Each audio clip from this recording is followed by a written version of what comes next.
what's up everyone, Morey Croson here, and we have a brand new breakdown on Michael Norman's 400 meter. It's going to be from the DOHA Championships where he ran the 44:27, and the video starts right now.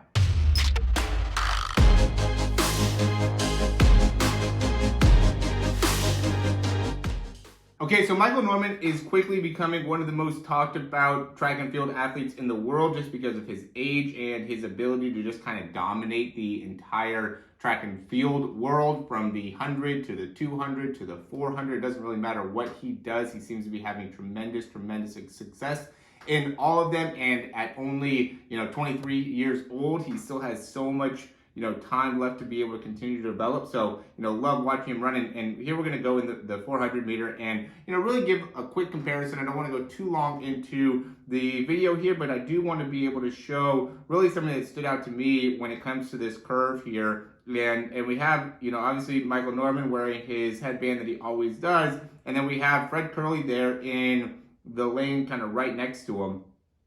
And when it comes to the 400, obviously, a lot of it has to do with the efficiency, and we're going to just do a lot of comparison here in terms of their kind of running form. And we can just see that inside leg here for really both of them, we could see a big comparison difference between how they are able to control it, right? So if we look at Fred Kerley and how he's driving that leg really inwards, it looks like almost really weird to be able to see him even kind of swing that leg out like that, or the foot out like that and come all the way through. Just a very inefficient movement, right? Where you see Michael Norman is able to swing that leg right through, right underneath him. And that inside leg swing really does matter. You can see again there, look at how he really swings that foot outside. And look where his toes pointing. It almost looks like weird that, we're looking at Fred Kerley here, that he's doing that with his foot. Like, it just looks like it's going to end up causing some type of injury. It just doesn't look right. So I do want you to see in your curves, right, even if we see on the inside here, just another kind of inefficient movement pattern where the body's kind of turning, the arms not punching or not pumping very much, and really losing the control and the efficiency of the pattern there. So when it comes to the curves, especially in the, for 200 meter athletes, 400 meter athletes, it makes such a huge difference in your ability to really then get to your top speed. So now, Michael Norman's really able to separate himself, and we can still see with Fred Kerley how he's really bringing that foot off to the side there, and that ends up not being an efficient movement pattern, guys. So it is something to be able to look at. It almost pains me to be able to look at somebody that's competing at such a high level, especially because Fred Kerley, recently ran another great sub 10 100 meters. So it shows he has so much potential in him. But, when you have an inefficient movement pattern like that, you're just not going to be able to get the same type of results. You could really see that he ends up tiring out a good amount here at the end of the run. So,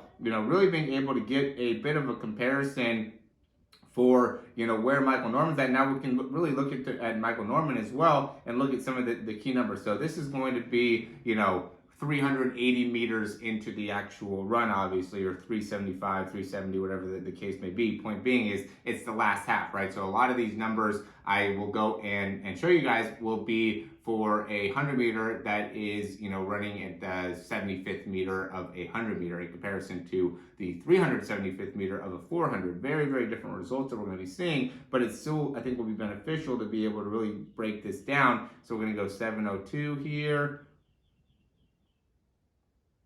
So a little bit more than 0.1 in terms of the time spent on the ground with that left foot. It's off probably at maybe like 0.13, 0.14, somewhere in there. So about 0.12-ish time on the ground. And we'll see here. That lands at about 0.3. And again, off at about 0.42, 0.30 to about 0.42. Maybe 0.43, and then touch it back down at probably not 5.0 exact or 5.5 exactly, but somewhere maybe 5.7, right? So what we see here is that both the amount of time spent on the ground and the amount of time spent off the ground in that transition phase end up being significantly different when it comes to, these types of runs, right? So now all of a sudden a time where, we always like looking at the turnover speed, right? And if the foot's coming off the ground at, I think we saw it say closer to, 0.14, something like that.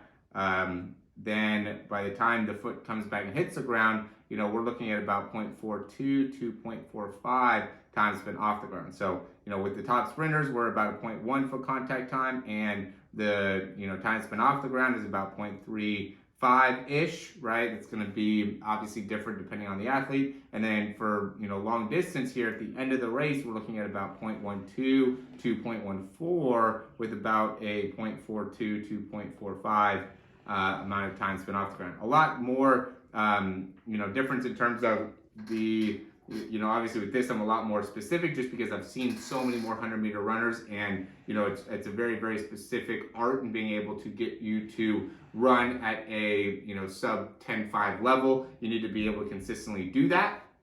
Where it comes to the 400, it's going to be a lot different because there's a lot more that obviously goes into it, but we can see Michael Norman here, running a sub, 45, and, doing it with relative ease, it almost seems like when he's running it. And you can see where his numbers are in terms of his time spent off the ground as well as time spent on the ground, which I think is always beneficial, guys. You guys should take this information and then apply it, right? Look at your curves to see how well and how efficient you are in your curves, as well as look to see how well you're able to really maximize the end of the race, or, just to understand where you're at with your foot contact time and your turnover time, to be able to see where can you compare to Michael Norman, where can you get better, and then also, then be able to apply a workout to be able to make that actually improve. So that's really the name of the game here when it comes to improving as a sprinter, is you not need to be able to study some of the best that are doing it and then be able to apply that information into what it is that you're doing in order to really get the benefit and the result. So we do that within the Performance Lab. We help you out. We do the breakdowns, we do the workouts, we do the drills, we do everything for you, and we do have a giveaway going on right now. So if you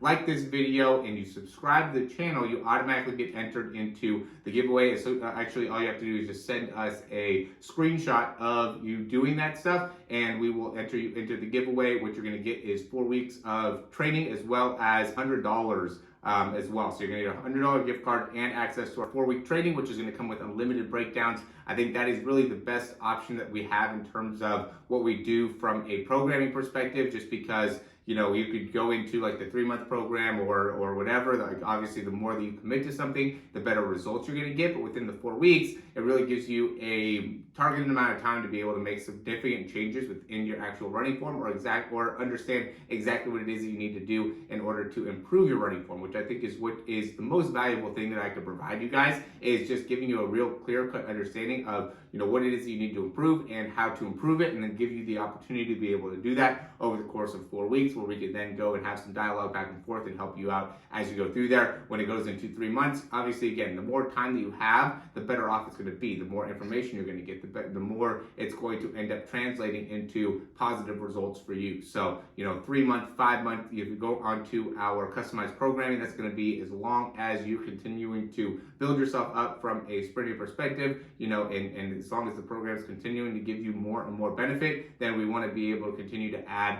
more stuff, more load, more improvements within your mechanics, within the workouts. Everything's going to continue to progress throughout the time period that you're actually working with us. That's what the custom programming. All that is going to be down below. If you guys have any questions, you can always email me at the email down below. But big thing is, like the video if you got a lot out of it. Subscribe to the channel. If you have any questions or recommendations or anything like that, leave those down below. As always, thanks for watching, and we'll talk to you soon.